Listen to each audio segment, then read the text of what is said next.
What's up, everybody? Welcome to another edition of the Fandom Effect Podcast, a special live edition here. As always, I'm your guide to fandom, your Sherpa to everything, the Bushido Geek, joined, unfortunately, yet again by Devin, Dreamy Kong, something I don't really remember anymore. We got a special episode. We were pretty excited about this one. You guys are going to probably recognize some past people on here that you've seen on the show before with Rob Hochman and Sonny Ohno, and we'll be joined very shortly by Alfred Konuwa from Wrestling Inc. But Devin, what's going on, man? Not a whole lot. I just love how you make fun of me when you're the one over here with your pomade and gel in your hair, trying to look like a boy band. Yeah, I want to actually look good on camera, man. I don't know what you were going for, but hey, I'm trying to go for that grizzly old, Stone Cold look with our wrestling fans out there. The Stone Cold that got addicted to painkillers. Painkillers, 100%. Yeah, maybe bath salts. Maybe we could go. Maybe bath salts. Oh, perfect. That's a pretty good name. That's a pretty good name for a wrestler. Bath salts. Painkiller. Bath salts. That'd be an interesting one. But we got a pretty good show. We're gonna dive into. We figured with Wrestlemania, what about 9? It starts on the 10th, right? It's a two-parter, right? Rob has all the dates. It's a two-parter. Yeah, so about 10 how many days is that? 13, 14 days. If my friend Quentin was on the show here, he would know down to the second exactly when that thing is going to go off. So, well, the question is, what shirt is the best? Very true. Very true. I think we go NWO shirt on Friday because he's going to see Kevin Nash and Scott Hall, and then Saturday and Sunday he's got every single WrestleMania shirt that Vince has decided to put up for this year. So, Vince, you're welcome. I found you a guy that bought all your T-shirts for this year. You just can't talk about. I mean, they only do that deal once a year, Rob. You gotta narrow it down when we can. But Devin, I'll give you a shot here. We'll see how good you can do. Who are Rob and Sonny for people who haven't tuned in? Maybe they didn't see the last time these guys were on.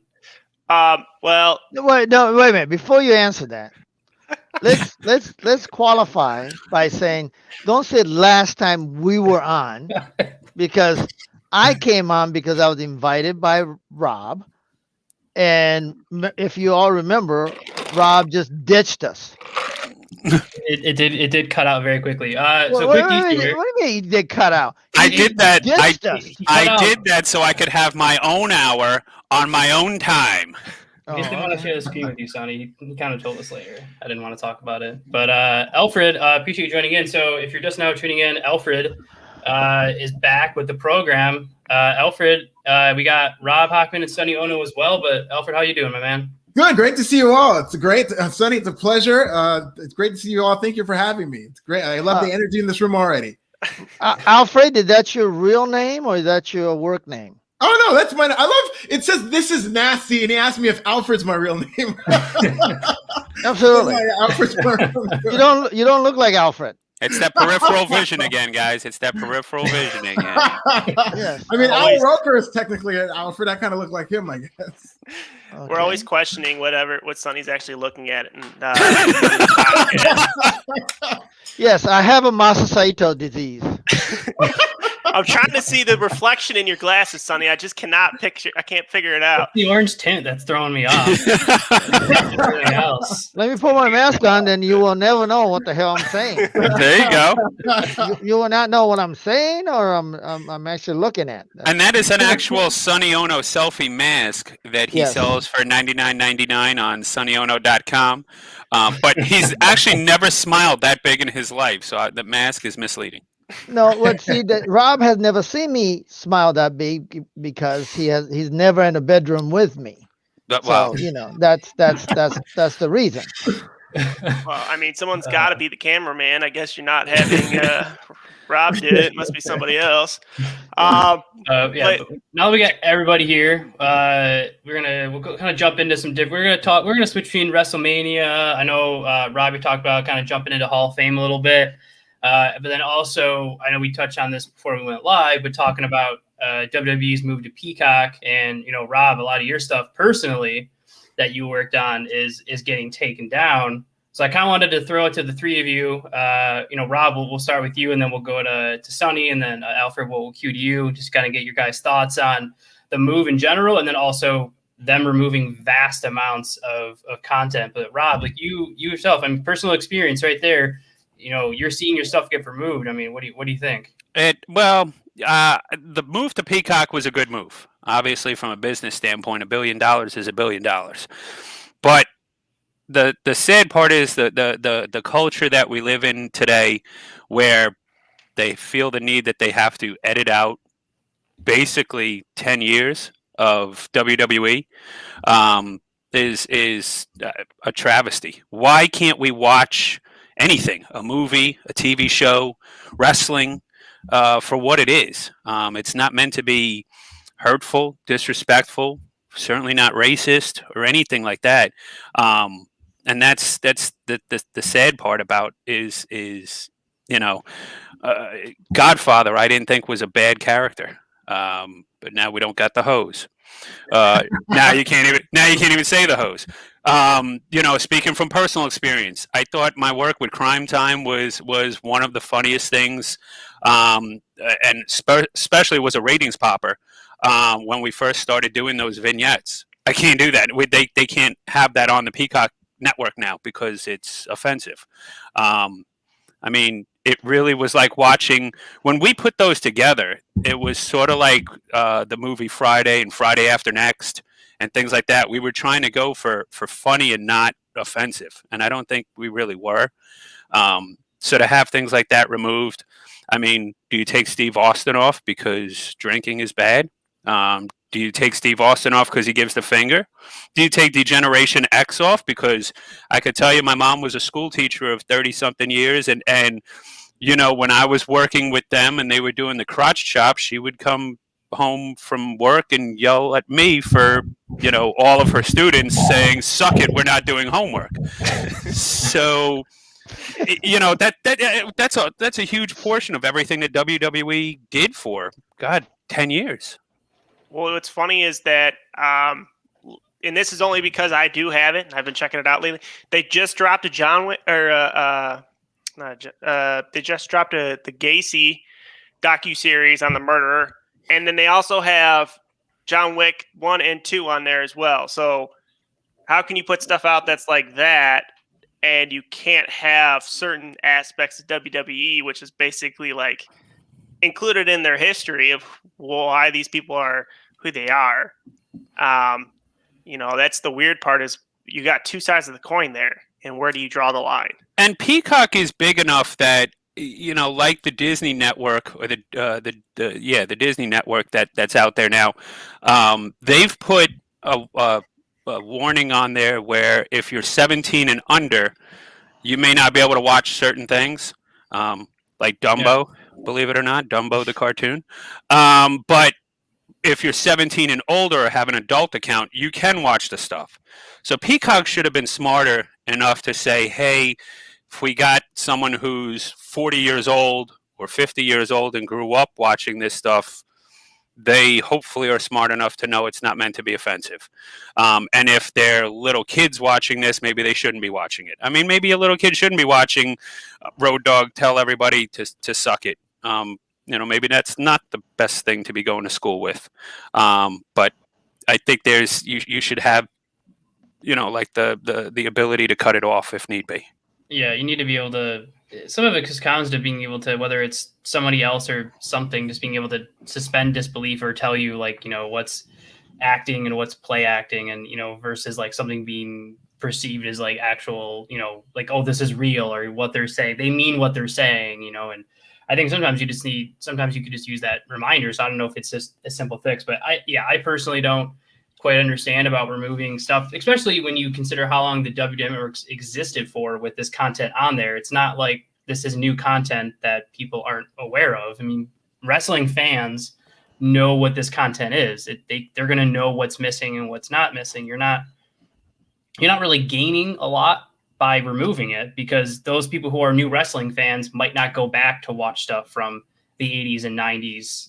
They're going to watch what's probably out today, versus older wrestling fans are going to want to go back and, relive the added, height of the Attitude Era and the stuff that got them into wrestling in the first place. Sonny, we can jump to you. I mean, I know you did a lot of work with WCW and New Japan, so how do you see them removing, content off of a network? And, for you, obviously you did a lot of stuff that could get removed, with work that you've done, where do you see kind of this move taking place, and for you personally as well? I mean, my character itself was, exactly that. It was kind of stereotype, at the period of time that we were doing that. It was, the rich Asian guy. You got to remember, this was before the bubble burst, the economy bubble burst, and Japanese were coming into this country and buying up all the golf courses and anything they can get their hands on. Interesting enough,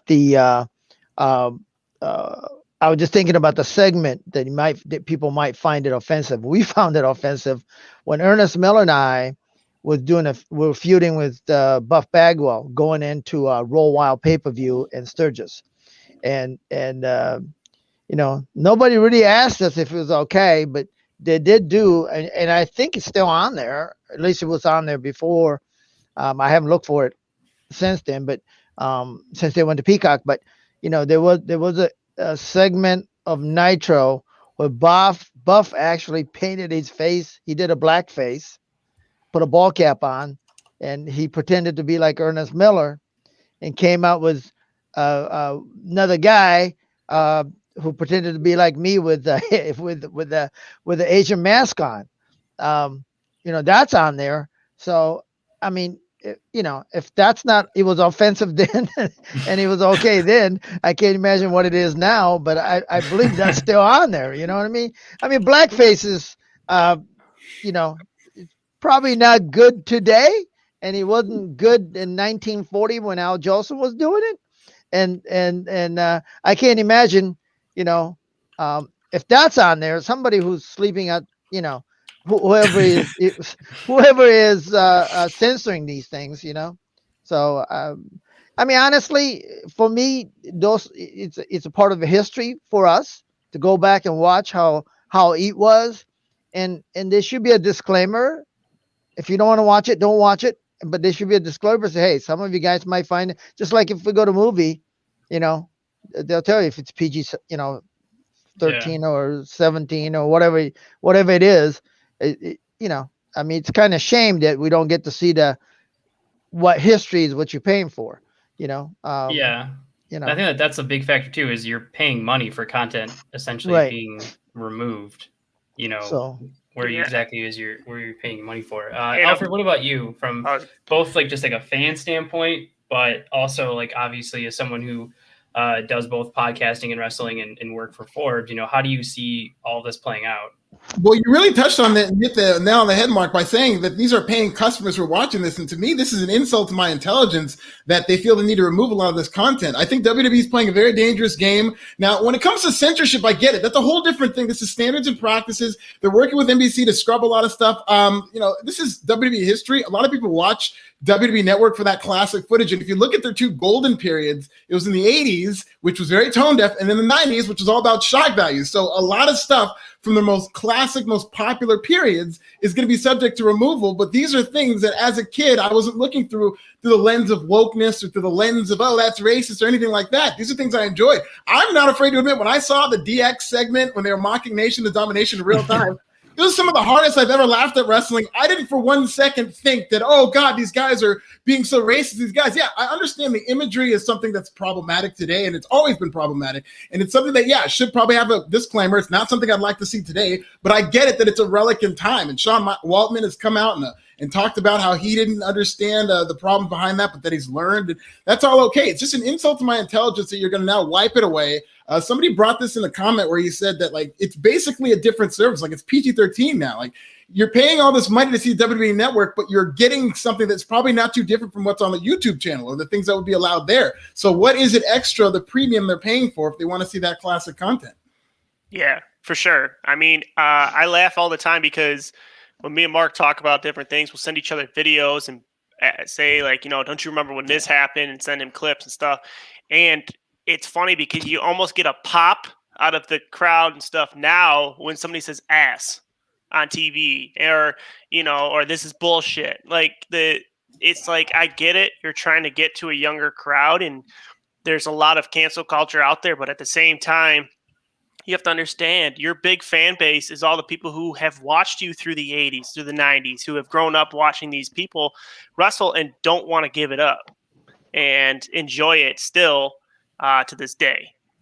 So yeah, I feel like it's also a slippery slope because WWE likes to do a lot of pre-taped stuff, whether it's for a Raw segment or if it's for a network special or, whatever it is. So moving forward, if they're being this censored now on content that's already existed that everyone knows about, what else is going to be, taken away or removed after it's created, but then, Peacock goes, oh no, sorry, you made a reference to, this, you can't have that. You got to remove that whole 5 minutes or whatever it is, so it's a real slippery slope to remove content that people already know about, because now it's a question of what are you removing that we don't know about?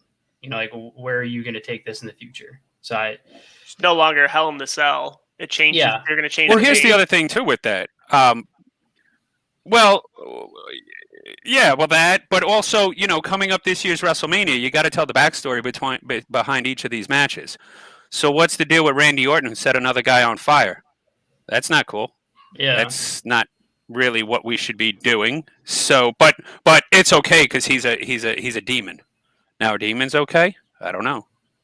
yeah, it's a slippery slope of like how much influence that you're going to have over content it's being created. And it's just, if you're that worried about it, like you guys were saying, you can have disclaimers, and there's even networks that will do different paid tiers. You could have a $5 tier where all the content's removed for kids who are worried, or parents that are worried about kids seeing things, or I don't know, and then have like a $7 tier where it's everything, but if you're paying extra, you get all the content. I want an $8 tier where it doesn't have Sonny on it. Like it has everything but exclusively not Sonny. Non-Sonny. I'm extra. Well, if they're premium package. If they're gonna be wiping out the Attitude Era, you can't really tell the story of WCW versus WWE. Therefore, Sonny would get wiped out anyways. Yes. Yeah, that's true. Yeah.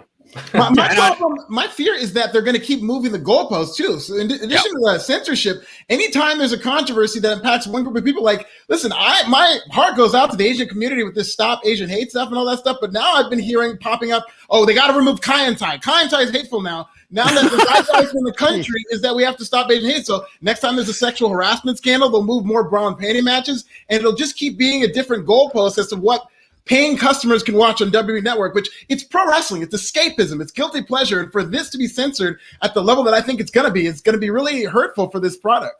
Yeah. Since we just went through all the COVID stuff, is it okay for Muda to spray the green mist anymore? Yeah, which Oscar was doing for a little bit. Very good point. But he's spraying the vaccine. Oh yeah. Oh, okay. Yes. Fine. Yeah. You get sprayed by Muda, you're okay. Can we still watch the Royal Rumble? That's not social distance. We got to figure all this stuff out. Yeah. And that's that goes to the slippery slope of like, where are they going to draw the line? Because other than maybe rare occasions, I doubt the higher ups at Peacock that are making these decisions are hardcore wrestling fans. They're just looking at what they think is a bottom line or a bottom dollar of, is this segment going to potentially cost us money? Maybe. All right. Well, if the odds are higher that it could, remove it. And it's like they're just going to be cutting things out with a knife because they're not looking at it from the eyes of like. Well, but the people who are Peacock fans and who are buying the Peacock network to watch shows like Friends aren't necessarily the same people that are buying the Peacock network to watch the WWE network. The wrestling fans are going to go buy the WWE network because they want the WWE product and they're already well aware of what it is.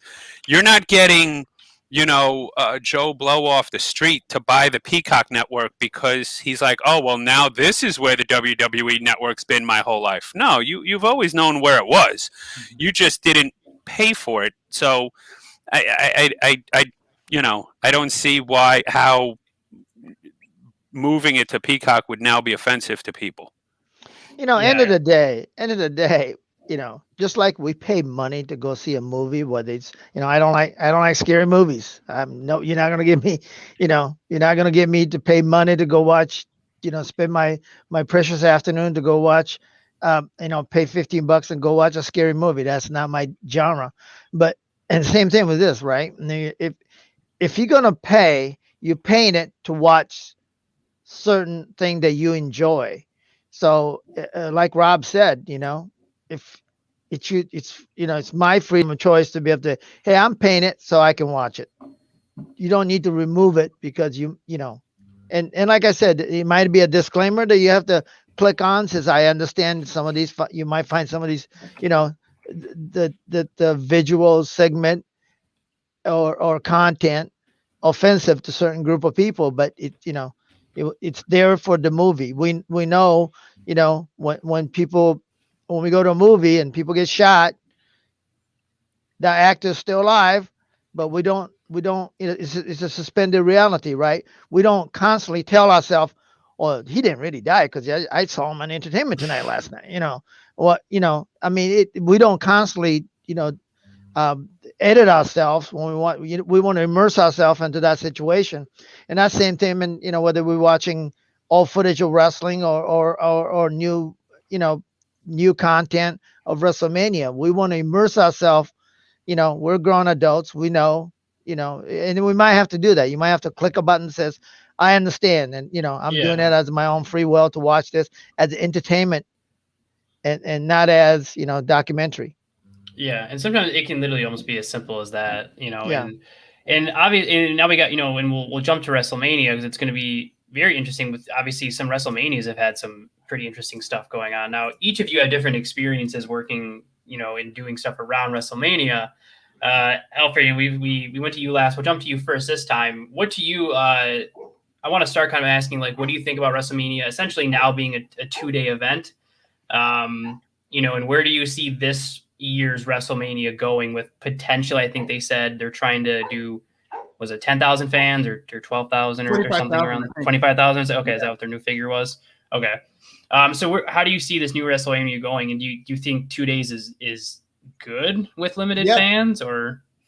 I mean, I like the classic format of WrestleMania one night, but the reality is WWE can't help itself from keeping it 7 hours, and it's a logistical nightmare. And the last WrestleMania I went to, it's funny, it was WrestleMania 34, and I was out, I stayed at the stadium to write whatever I needed to write, and then I got out a little late, and it took all night to get home, and it was just a disaster because WWE had kept its fans so long. So I decided I'm never going to WrestleMania again because it's just too long. It's just too crazy to have to deal with if you have to cover it.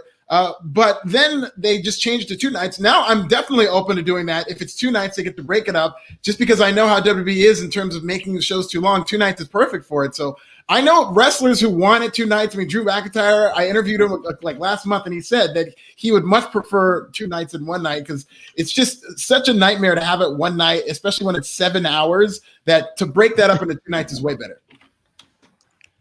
Okay. Yeah. I think it's I mean, from a fan standpoint, last year was, I mean, yes, it was in a weird, place, and that was hard to watch for its own reasons, but in terms of a time, it was a lot easier to deal with. It also makes it a little easier to be able to throw those cinematic matches in there as well, true. which is nice and convenient because you're getting one out of the Orton and Wyatt match. I mean, something's going to happen in that aspect for sure. It'll probably be one of those, maybe it'll start and end somewhere. It'll be one of those weird half and half things. And I don't know. It's going to be interesting to see where it goes. So Rob and Sonny, I know your standpoint is going to be a little bit different because you guys did a lot of work, around the industry. So I wanted you guys to kind of talk about what it's like to have to go through WrestleMania, for Rob, I don't know, if it was with Crime Time or somebody else, and Sonny back, when you were working in your heyday, on the big events, what's the different mentality when it comes to those bigger events? Is it just do the wrestlers have a different atmosphere around them? Is it set in routine, or is it kind of just is stuff very crazy because of how big the events are? Well, Rob can talk about WrestleMania because I never worked it. So, I was with WCW majority of my career. So, I done some stuff with WWF and WWE, but it's usually to just documentary or something else and that sort. My WrestleMania experience is actually with Rob when we do those WrestleCons, and we know that what's nice about with this COVID thing, you know, it didn't happen last year, and a couple of years ago, Rob and I, when they were in New York, one of the things that I noticed is the fan base we draw from over the pond, as they say, from all over the United States. I mean, all over the Europe, and you know, people actually comes from Japan, you know, and so I would almost say over 50% of the fan base that actually wants to come in, you know, do those autograph signing and photo ops are people, not guys from the United States. They're actually from other country. And because this COVID thing happened, you know, so I even this one that it's, I think they're going to have, am I right, Rob? They're going to have a WrestleCon, right? They are. Yep. But I think it's going to be a lot smaller, certainly, because of, not because, you know, the restriction of international travel. I think the paying fan going to be a lot smaller. And I just know from WrestleManias in the past, you know, it wasn't always as long as it was in New York, the last one that we did, which was, God, when Charlotte and Ronda and Becky went off at midnight. We had been in that building since, 9 in the morning. And for those guys to have to wait and wait, you get taken off your game. You know, when you're playing the Super Bowl, both teams know that you're going to come out the tunnel at 6:27. You know, the anthem is 2.5 minutes, and then we're kicking off. And the game is going to be over by 11 o'clock. In this case, you know, and it's only because of the network, because now he doesn't have pay-per-view restrictions. He just went as long, and it's also a thing that he's got to jam so many people in at one time, which I always think is a mistake in itself too. It's everyone works to get to be a part of WrestleMania, yes, but I think WrestleMania should be treated like the Super Bowl, and you should only have the best of the best on there.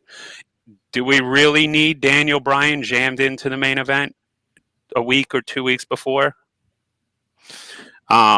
You know, is there, and I was thinking about this today, is there really any match, if you look at both days, that anybody's like, man, I really can't wait for that one?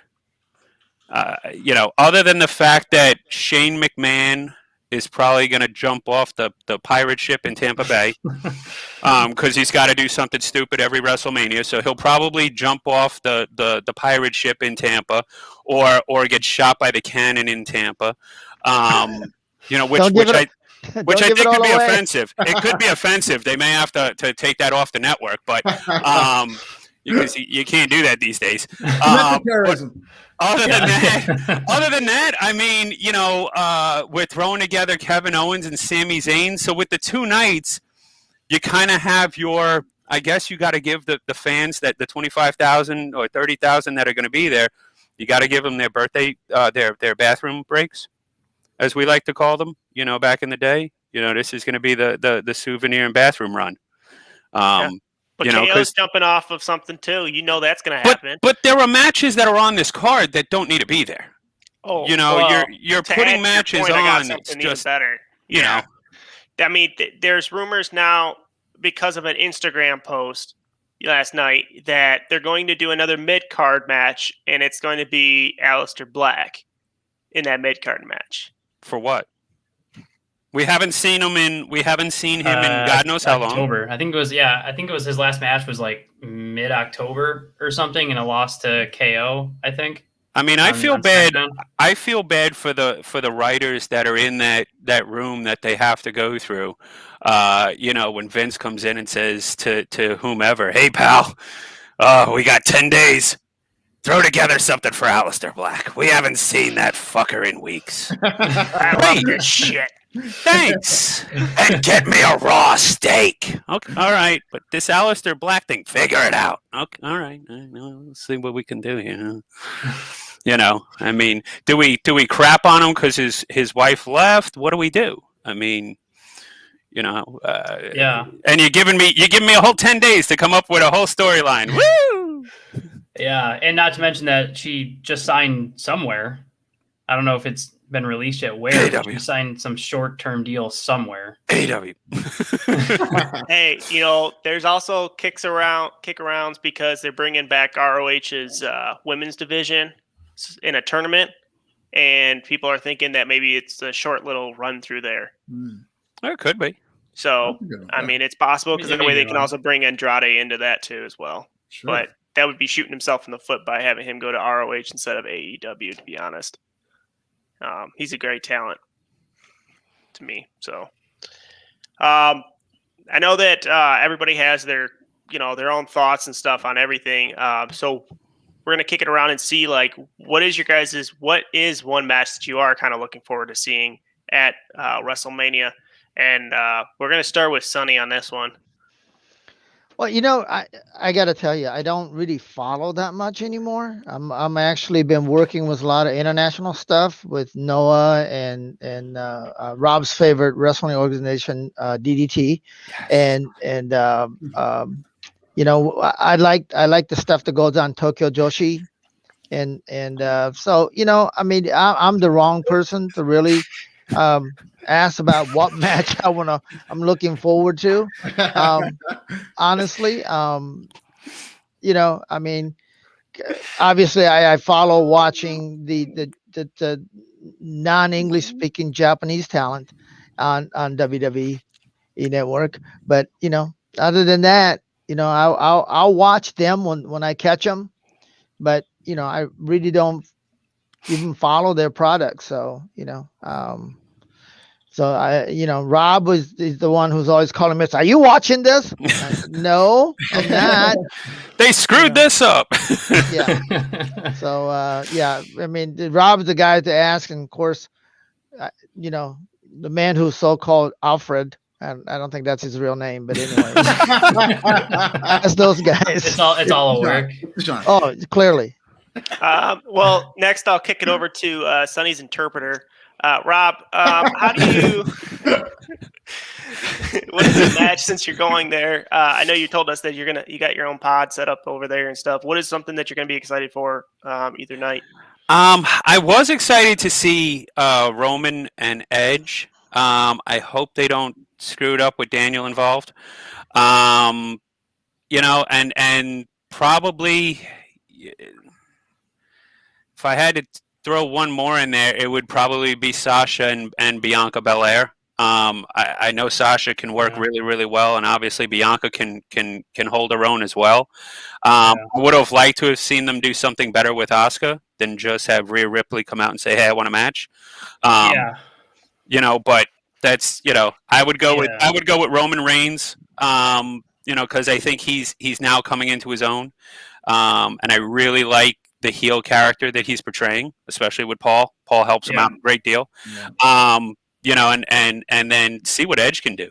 You know, let's see if you know, Roman is stiff at times. So, you know, Edge could be in a world of hurt if you know, things go one way versus another.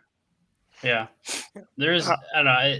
Some of the matches I think that could be another reason why they put Daniel Bryan in the card, because you may want to keep Roman strong and not lose Edge's heat. So, you know, you could see Daniel probably take the fall on that one. You know, only because they want to keep the two main event guys strong. Yeah, one of those finishes where like Edge hits a spear on Roman, Jey Uso runs in, like distracts Edge or something, and then somebody else runs in, you know, I don't know, Jimmy or Jay or something, and throws Roman on top of, you know, Daniel Bryan or something, and then, you know, Roman gets to get his WrestleMania win, and Edge gets to look strong in defeat, and you can move him into something and keep his heat. Alfred, jump to you, and I just want to say, like, I don't know if the one. I was looking forward to Bianca Belair and Sasha, but I feel like, to me, some of the heat got removed by putting him in that tag team title match at Payback. Like, I understand why they do matches like that, but it just didn't make any sense. Like, why are you giving them because they're not going to win, like, you know what I mean? Even if you do have them win, then even if they somehow win, now it just devalues their title feud even further. So I didn't get that at all. I felt that it took what was a very hot storyline into just kind of like all right, whatever. Like, now it's just down the card. No, 100%. Yeah, but Alfred, what about you? Is there anything you're really looking forward to?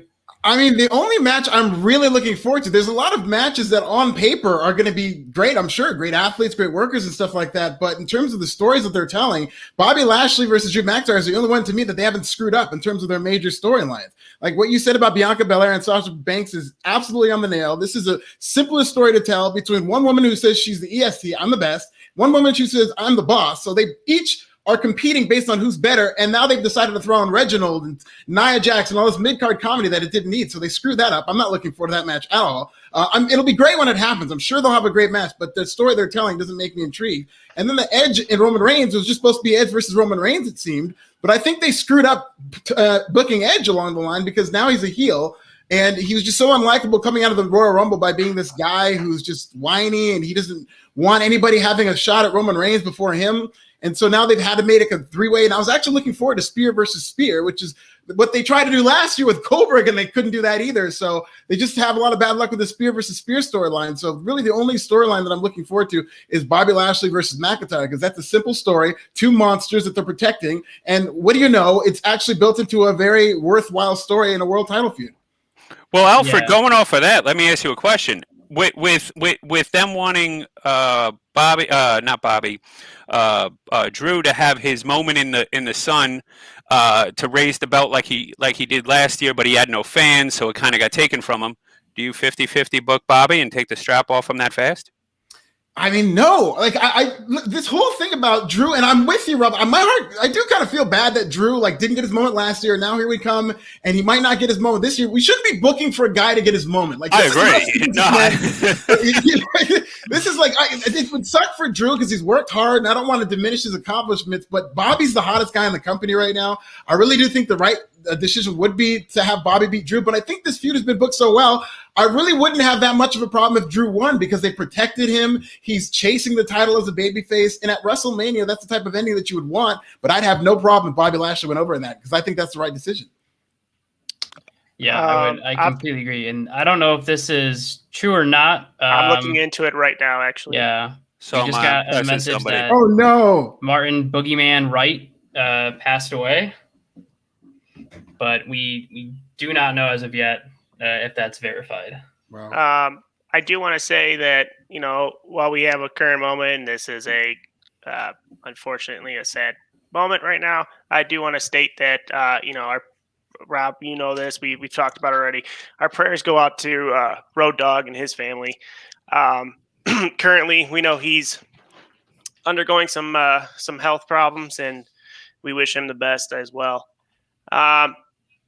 I do want to kind of ask some questions in regards to another match that's on the cards, and that's the Big E versus Cedric. And I do want to ask Alfred, what do you think of this new persona they're kind of pushing with the tribal chief, or like this African tribal chief kind of situation? And after, I do want to kick it over to Rob and Sonny and see what you guys is like. What you guys think was like maybe Vince's ideas or those guys' ideas on behind it. So go ahead, Alfred. Let me know what you think. Well, I like Apollo Crews' performance in this role. Yeah, no, I know, absolutely no. It's doing a good job in terms of he seems way more comfortable playing this character. Week 1, I thought it was great. I like the nuance of the character that he kind of went into the Nigerian accent briefly and then came out of it. I'm getting a little nervous with the fact that now he has to permanently speak with a Nigerian accent. And as you alluded to, he was, kind of doing these things that are written by these kind of middle-aged white guys where he's walking out with a spear now. And so now he's going to have to start carrying out drums at WrestleMania. So, but I like this character. I like the fact that there's a guy who's intelligently speaking about why he's portraying this. But it is starting to get closer and closer to that 80s type of character. I think they're going backwards with it. But I really like that Apollo Crews is getting the shot because he's very talented. When I saw the Apollo Crews thing, I immediately thought of when Kofi first started. And then he went from Jamaican to not, and they turned around to him and said, "Didn't you used to speak with a Jamaican accent?" And, it was like, all right, then what do you do? And everyone's laughing at him. Sooner or later, because all gimmicks have to change at some point, he's going to leave the Nigerian gimmick, and then someone's going to turn to him and go, "So what happened to your accent for 4 years?" Yes. Absolutely. So, again, like you said, it's 4 middle-aged white guys, Freddie Prinze Jr. included, sitting in that room going, "I got an idea. Let's give him a spear." Well, next thing you know, he'll be writing, one of them letters to each and every one of us, telling us that he has 16 million pounds that. He needs our help to get it out of the bank somewhere in Nigeria. Well, if they were smart, they would. You following that one, Alfred? I get those letters sometimes. That would be a great gimmick, right? If they were smart, he could start your car warranty has come to an end. And just start taking all the boys' car warranties. But no, we all gotten those letters on email that says, there's a 16 million pound that was left by late Mr. Ohno, Usually from a prince. Yes, it was a prince. It would have to be my long lost relative who needs the money. They need to send over for mere $16,000. If I wire it, they can get that money to me. But anyway, it brings an interesting point, Sonny. So, you obviously have some experience, with gimmicks that are maybe a little bit, too far. Delve too into certain stereotypes or whatever, especially when you were working with different talents that, were having gimmicks that, maybe they're not huge fans of those gimmicks. Like, how do you see something like this? Do you see it as both from like a personal standpoint and like a manager standpoint? Is it, how do you see some gimmicks like this going through like a wrestler's head? Is it something that they're usually okay with, or when they're not okay with it, how do they generally get through something like that when it's a long-term gimmick that they're just not behind? Yeah, I think you can actually use it, just like what we talked about, how these guys losing their accents and stuff. You can actually use that in a storyline. Hey, this is what they want me to do. That's why I was a Jamaican guy. That's why I'm a Nigerian guy. But truth of the matter is, I went to school in Harvard or Northwestern or whatever. They can actually turn that into a positive image of whoever is being, people are always surprised when even to this day when they go, "Wow, your English is really good." And I go, "Okay, yeah, I live here. I live in Iowa. Yeah, I own many happy ending joints. Would that make you happy? My wife owns a nail joint. Actually, I've been stopping a mall where I was mistaken for, the guy who owns, Mr. Kim, who owns that nail salon. You know what I mean? So yeah, literally when I say, I know we all look alike, but geez. Speaking of which, that is Sonny Ohno's nail salon, where everybody we'll throw out that has promo a real great quick. and sunny day. And we all wear masks in our joint. So I do want to tell everybody, as much research as I was doing, the Boogeyman is alive and well. He actually posted on his Twitter 7 hours ago that he was at the gym and told Vince to pass him the ball. He's ready to go. So, we have a comment here from a friend of mine who was an indie wrestler, Sonny. I think you'll probably feel his pain here. I've been to a couple of his indie shows, and he was told to have a broken accent, and the Booker Booker got on the mic telling people that I demanded that they bow down to me. And I absolutely hated it.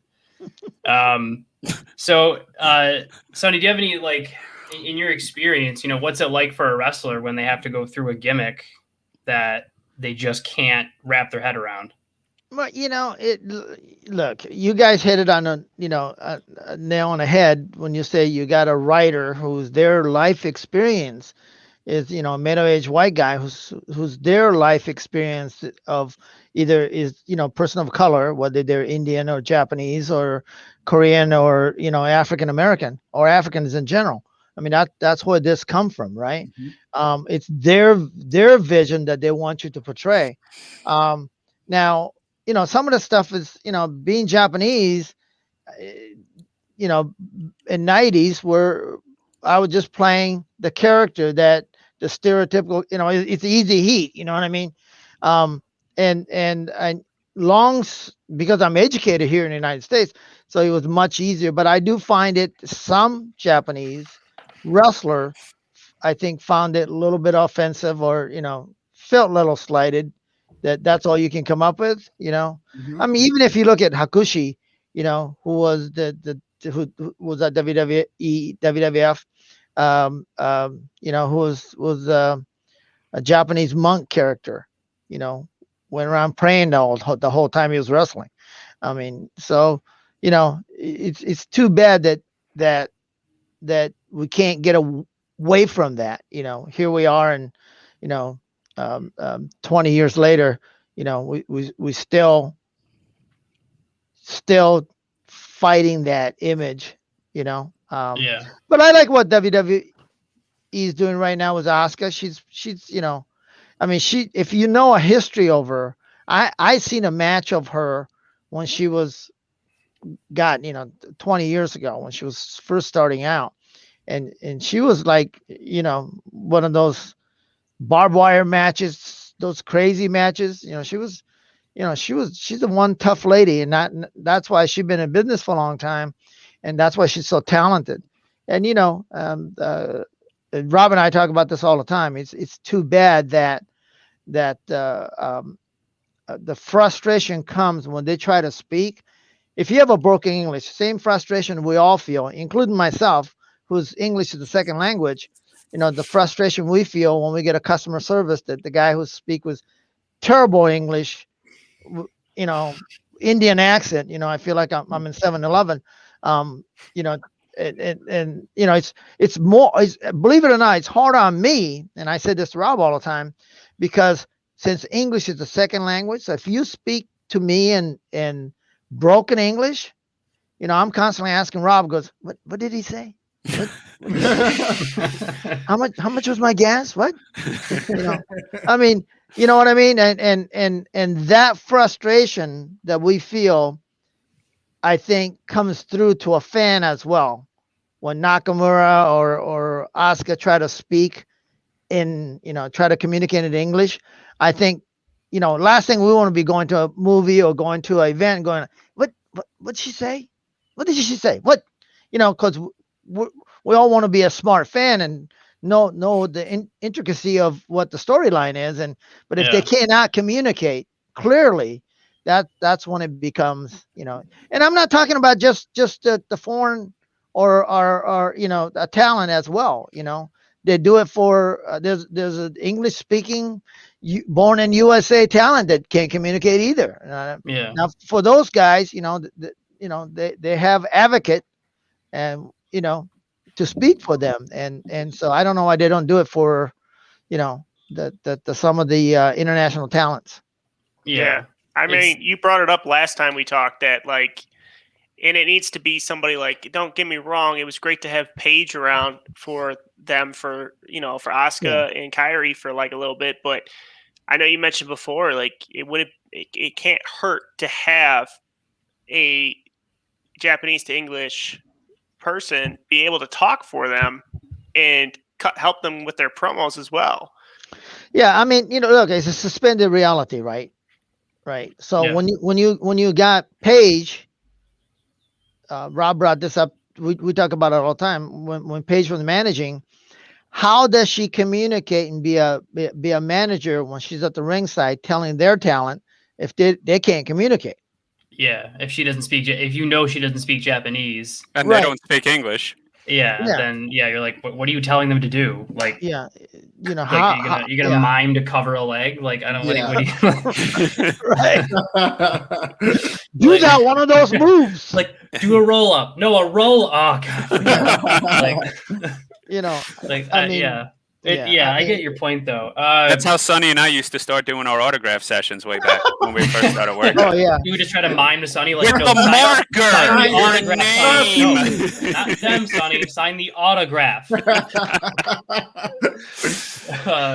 bring it back. So obviously NXT has a pay-per-view always around, WrestleMania. They have their own pay-per-view.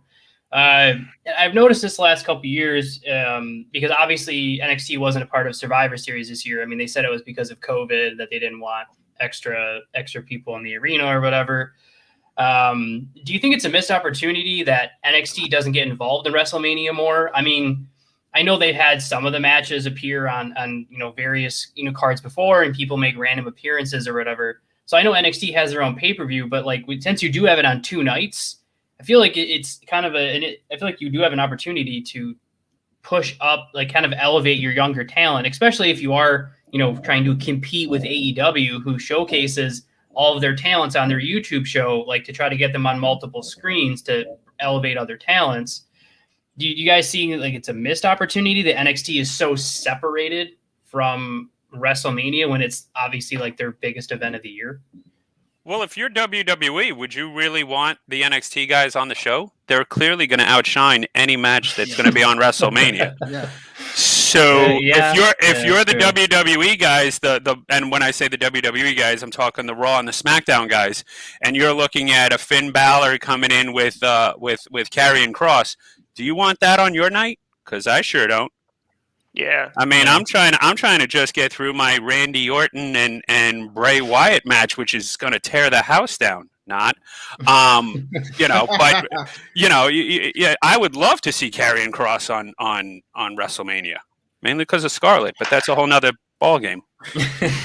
Alfred, what do you think? No, I'm with Rob here. Rob, actually, you brought up another good point earlier when you were talking about how everybody has to get on the WrestleMania card. And if WrestleMania meant more and they treated it like it was the playoffs, like only the best matches and most over guys got to get on WrestleMania, then yes, it'd be good to have an NXT showcase spot where like this is the hottest thing in NXT, so we can send that to WrestleMania. But because WrestleMania has been bastardized to where everybody gets on the card, I mean, I wouldn't want them to open up this can of worms because then it would probably lead to, then we're going to have a third night with NXT guys only. So like, WrestleMania is this thing where everybody has to get on. So it could just be WWE's like, appreciation party or whatnot. But I would love to see an NXT match if WrestleMania was treated like only the best guys get to be on there. Yeah. One match that we didn't talk about, which again, I think, and I don't know which night it's going to be on, but I think it's going to be phenomenal. How about the Miz and Bad Bunny? There you go. I mean, Bad Bunny's clearly has been training and really getting in shape for this, as you saw when he ran up the ramp last week and almost had a heart attack. So if he can't run up a wrestling ramp after hitting Miz with a steel chair, how is he going to go 12 or 15 minutes? So that'll be interesting. Let's be honest. He's going to hit a splash a lot better than Snoop Dogg would. Well, very true. Very true. I mean, you can't hate him too much. I mean, I have to agree with Alfred. I mean, in Rob, I mean, the thing is if you were going through it and it was playoff situations, yeah, NXT would be awesome because then even though it's more designed to be their version of a mid-card match, Adam Cole's match they're having at the TakeOver. Oh, versus Kyle O'Reilly. Yeah.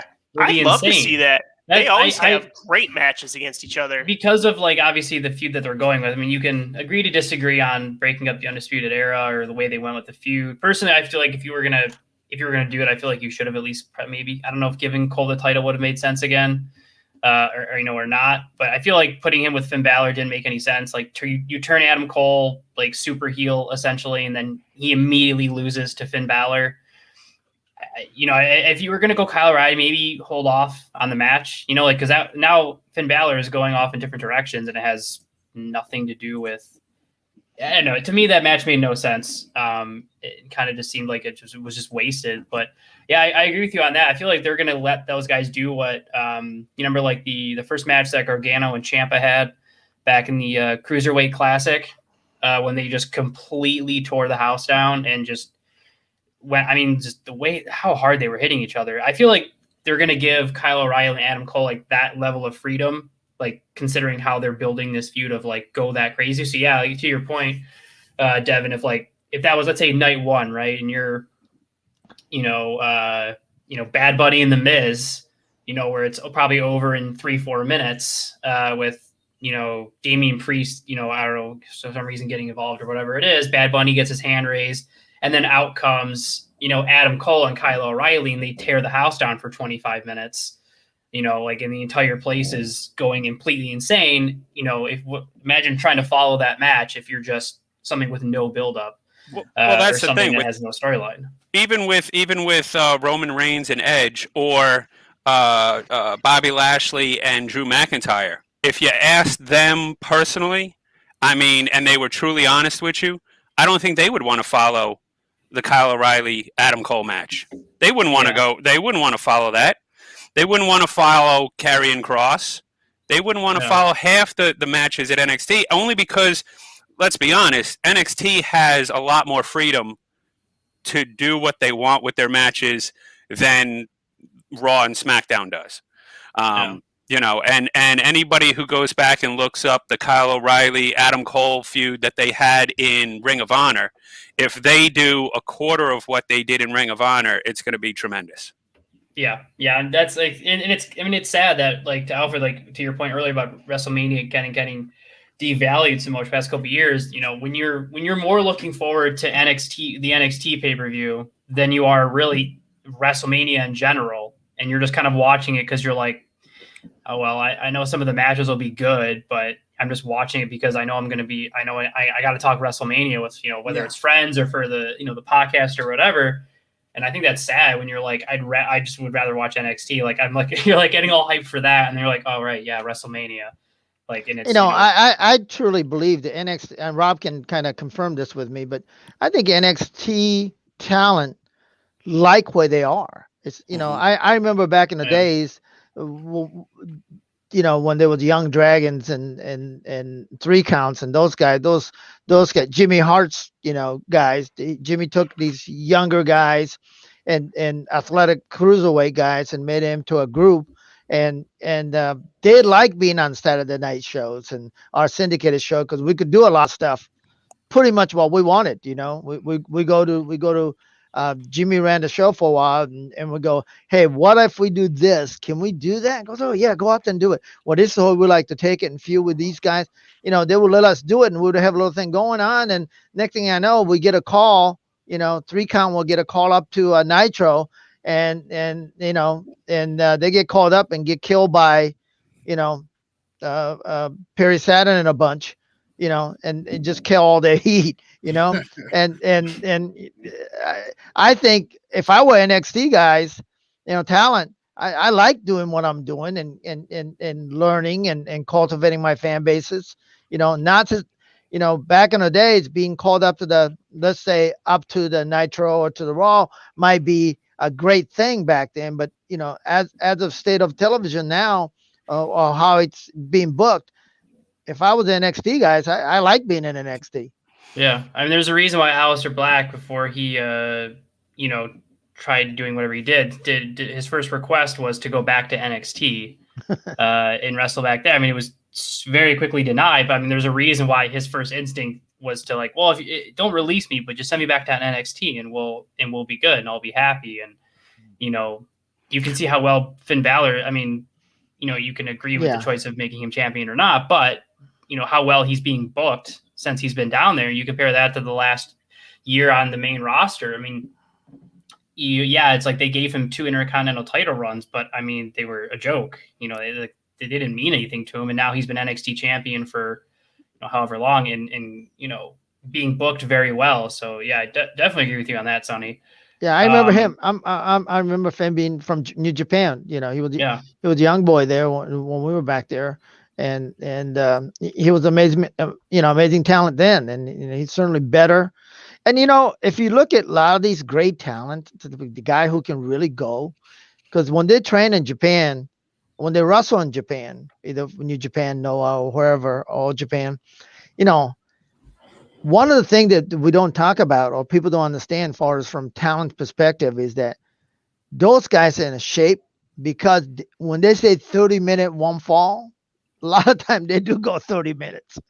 The television is filming what's happening on a live event versus American wrestling is television format, and these wrestlers are making them to fit that format. So, you may be able to have Booker might tell you, hey, you got 15 minutes on this segment. But, but if somebody else go along on their promo, we get in the ring and they're telling you to go home, and they don't get to put their, the match they're so worked on, and they don't even get to highlight it. So,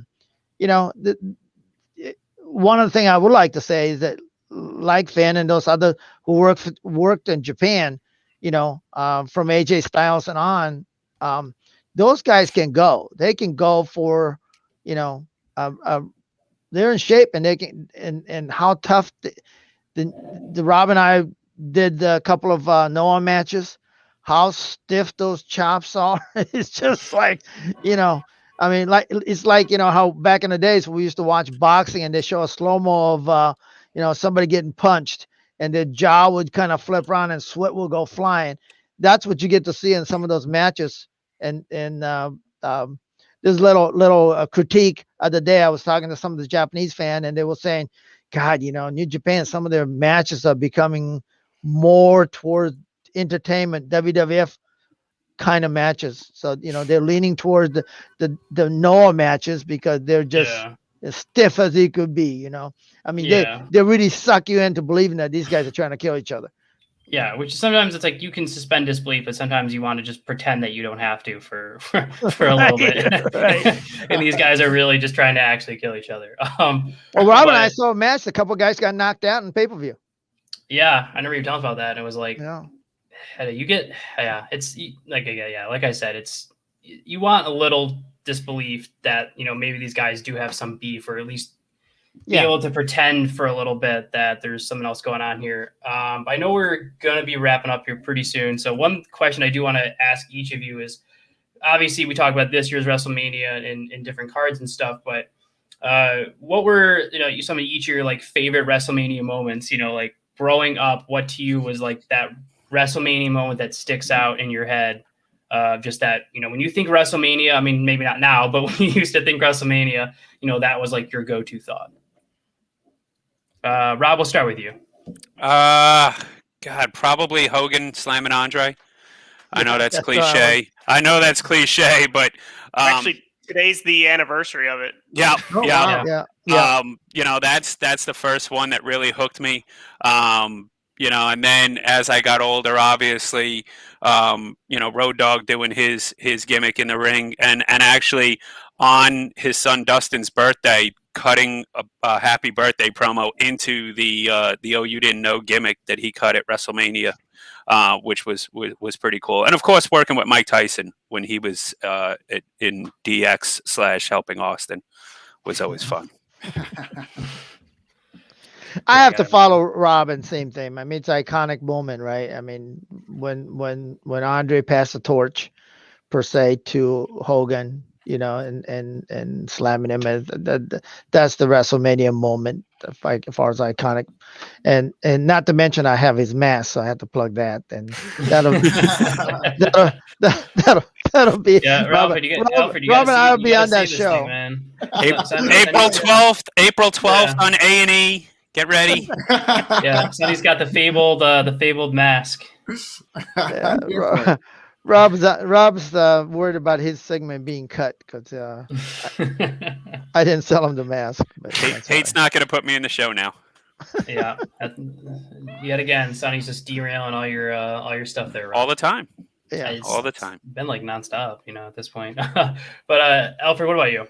I love the Hulk Hogan versus The Rock was just one of the most amazing. I mean, it wasn't the first time I'd watched WrestleMania and thought, but in terms of a spectacle, like what WrestleMania is designed for, like that main event type spectacle with 2 stars, I just thought the crowd was great in that match. I thought Hogan and Rock were just incredible playing off each other and just them staring down at each other. I remember just getting like goosebumps just seeing them stare down. And it kind of tells you that both these guys are big stars and they're at the peak of their powers, well, at least more so Rock. But I just thought it was amazing to watch. But in terms of wrestling, I remember the match between Bret Hart and Roddy Piper at WrestleMania 8. Like, as I grew older, I realized that people didn't really like that WrestleMania, but it was the first pay-per-view my parents ever let me buy in terms of wrestling.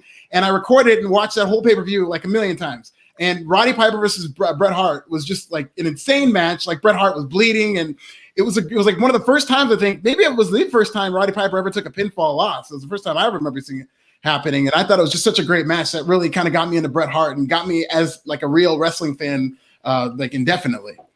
Yeah. And if you asked Roddy Piper, the ref never should have counted on that because he had the sleeper hold on, so the ref should have been checking for the submission first and not the pin. But once again, Earl Hebner screwed up in a Bret Hart match. What do you know? I did see. Go figure, right? Hey, I have to say that speaking Bret of Mike Hart, Tyson. Go ahead, Sonny. I'm sorry. I don't mean to interrupt you. So, speaking of Mike Tyson, I'm actually talking to the Tyson's people about doing something with people internationally, believe it or not. He does have a beef with Japan because that's one of the iconic moment where he got knocked out in Japan. So he does want to return there and redeem himself. So we are talking to actually Tyson Camp about that. I did want to say that it's just like that when you brought up like the bloody face, everything like that and stuff, like, I naturally think of Stone Cold's iconic face getting bloody and stuff. And then you think about his matches that he's had over the years with WrestleMania and him versus The Rock. I mean, nobody can take a stunner like The Rock. It's just so it's so great to watch him take that stunner every time. But those have always been one of my most iconic things to watch. Yeah, I got into wrestling late, so like a lot of the iconic moments, I watched later after the fact. So the stuff that I grew up watching was like very early on, like Attitude Era, like there's like this insane ladder matches, Hardy's, Edge and Christian, like those are the kind of stuff. Like I grew up watching their matches. Those are the first ever Manias that like, my parents would let me go to a friend's house and see. When you're like, oh yeah, we're just gonna watch TV, and it was WrestleMania and what was census then? Yeah, I know, right? So to me, it's like I think back to just like to me, I grew up just like loving ladder matches, and so to me, it made me very sad when a couple years ago when I get why they made Money in the Bank like its own pay-per-view, but I still miss the days when Money in the Bank, when the ladder match was a part of WrestleMania, like earlier in the night. And, there was always that chance that guys were going to cash in, like on that very night, cash in WrestleMania. And I don't know, to me, it was just like those kind of memories is what I grew up watching. And so I just like, and I miss some of that old mentality stuff. I mean, like we've talked about it, WrestleMania just doesn't really feel the same these days. It feels like it's more of like just is this year's Bad Bunny? It's kind of seems like it's becoming like what celebrity or what musician can we throw on the show this year to kind of get us a couple extra pay-per-view buys versus, like let's build up an amazing storyline and let's showcase like some insane matches. It just kind of seems like now it's more about just, what'll buy another pay-per-view buy or what'll get an extra mention on, ESPN, or whatever it is. And so I don't know, some of that stuff that I miss. But I do want to make sure we get each of them. I know Rob and Sonny, you guys do work with Noah, and I know Alfred, obviously you got a lot of work. So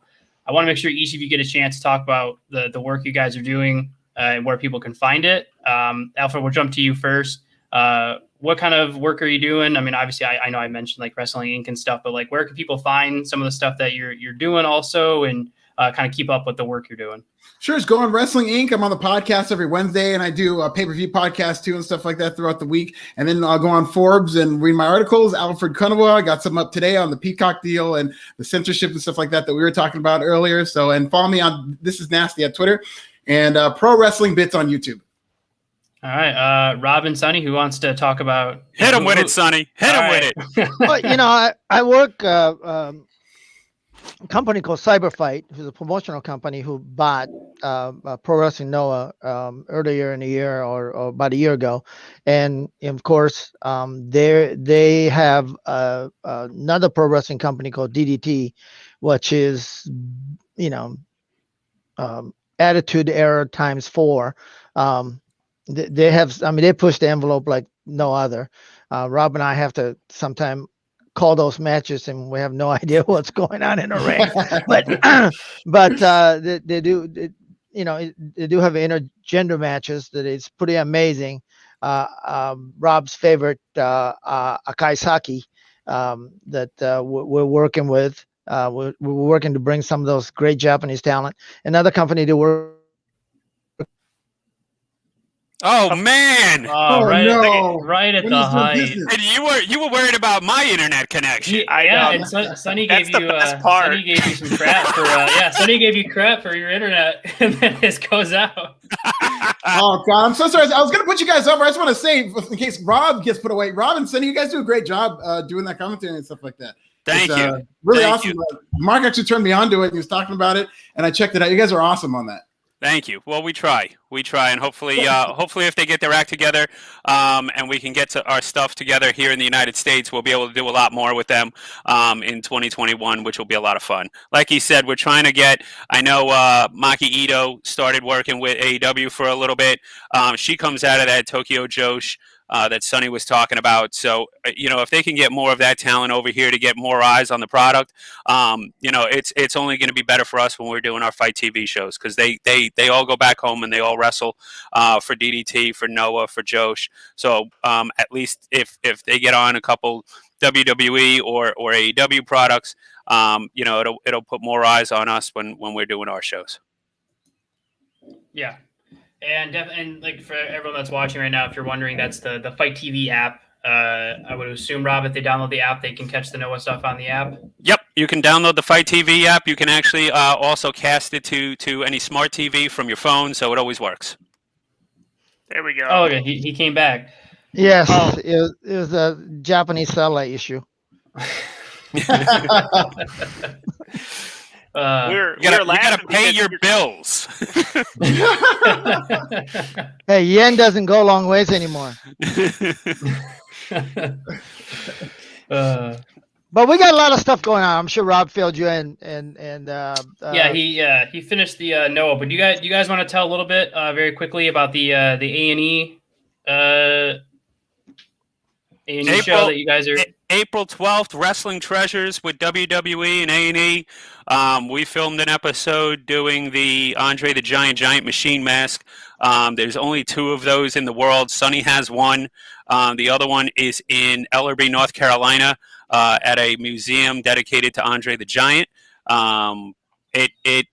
Big Show is on that show with us, as well as Mark Henry. It takes a lot of twists and turns. And we'll just have to tune in April 12th and find out. I'm not sure if it's going to be the April 12th episode, but I know they got 9 episodes. So, we're definitely on it, because the opening commercial has Sonny showing the mask to Mark Henry and Big Show, so they can't cut us out. I'm still getting airtime. This is great. Regardless of that middle finger man. at the end where you didn't sell it to him, you still have to show it. Kayfabe. You're not supposed to tell the ending. Well, it's I know. See, listen, I'm that character back in 1995. The Japanese businessman, and you have to understand, after this thing aired, the max worth more money. Yeah, see, Right? playing the long game. Absolutely. So Playing the long game. and I guess I'm doing I'm also on that. You mentioned earlier, Dark Side of the Ring. North Korea event, which was, I mean, you really gotta tune in. I mean, matter of fact, there's actually another gentleman who is working on Netflix, like 2-hour show about that actual whole trip, where Scott Norton should be happy that he's still alive, with the thing that happened to him, and and along with some of the misbehavior of the fight that actually happened in North Korea between Tuco Scorpio and a Light Hawk Warrior. There's so much stuff that went on, and that how crazy we were just to go. And I mainly being naive was blessed, because we didn't know.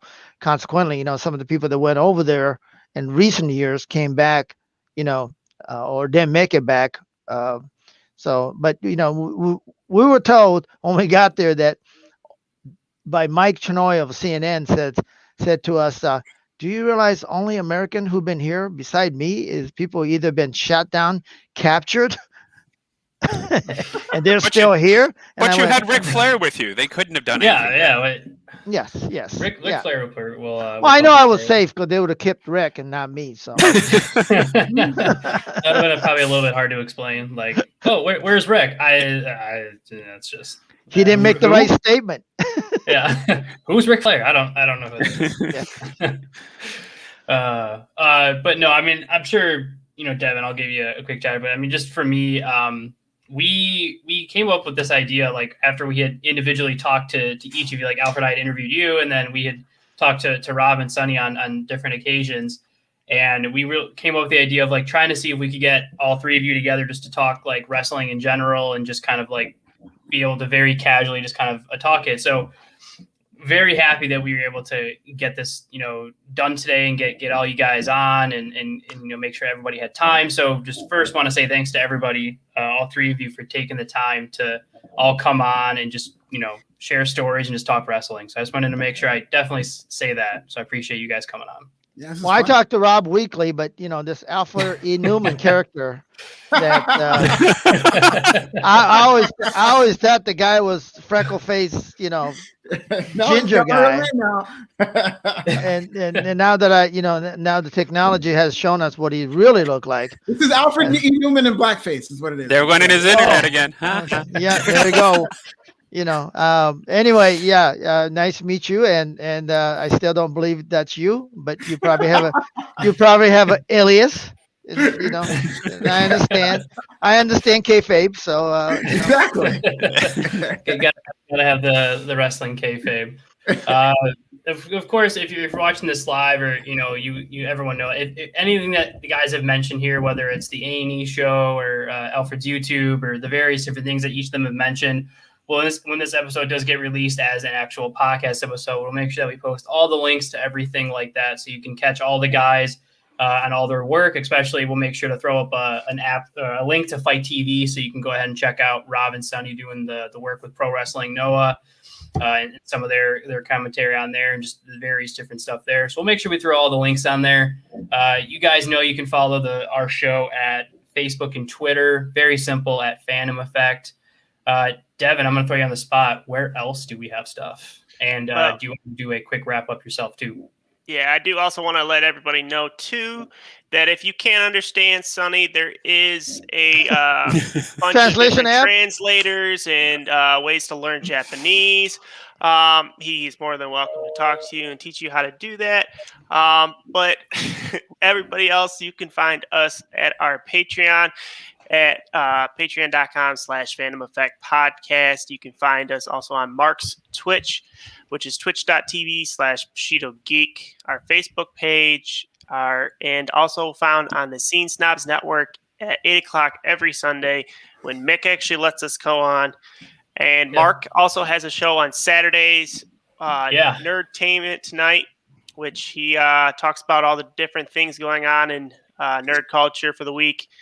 And other than that, I do want to say that if everybody remembers, when one fandom rises, three more are there to join them. Yes, Mark stole that from Marvel, 100%. And he's keeping it. Rob, you could tell Disney, sue Mark Hallberg, not Deb McVitie. We appreciate that. And how about a happy birthday shout out to my friend Steve?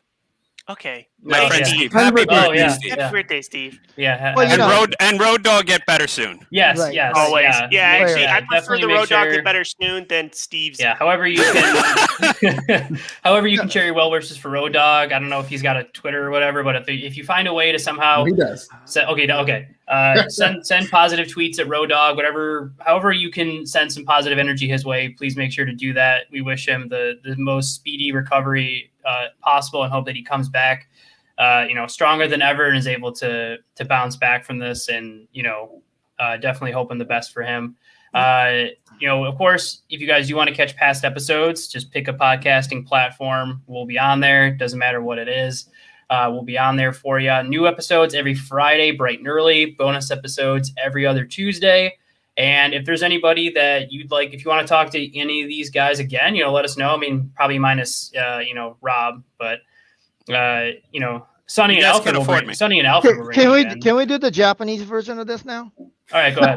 In Go for it. Japanese? Yeah. I don't know how good your Japanese are, but You guys It's are a gonna little, be. it's a little yeah. rusty. Hey, Tuesday I do a podcast, as Rob knows, with part of other half of best half of Harlem Heat, Stevie Ray. We have a show called Tokyo Heat. Okay. And we do that with him, and I got exclusive for you that the Tokyo Joshi is a group that I mentioned earlier. It's amazing young ladies who's works in Japan, mainly out of Tokyo, but they're matter of fact who was just on AEW show, Maki Ito. She's she's a part of Tokyo Joshi, but I have exclusive permission from president of Cyberfight. We're going to tour them next year through United States, and I have designated Rob as the bus driver. That could be dangerous, but we're bringing those girls here to tour USA for probably about 3 weeks. So Awesome. Wow. yeah, Very cool. you'll get to see something live to come into town near you, and all the ticket will be sold at all the Asian spa everywhere in the United States. That's what And we're selling. obviously, we all know where all those are. Yeah, we all do, don't we? Well, as Um, always, guys, thank you again for coming on. Mark, I hate you. Yep. Hate you too, And, man. everybody else, Yeah. thanks for coming. We'll see see you you when we guys see in the ya. very next Thanks, guys. episode of The Great. Fan Effect. Thank you.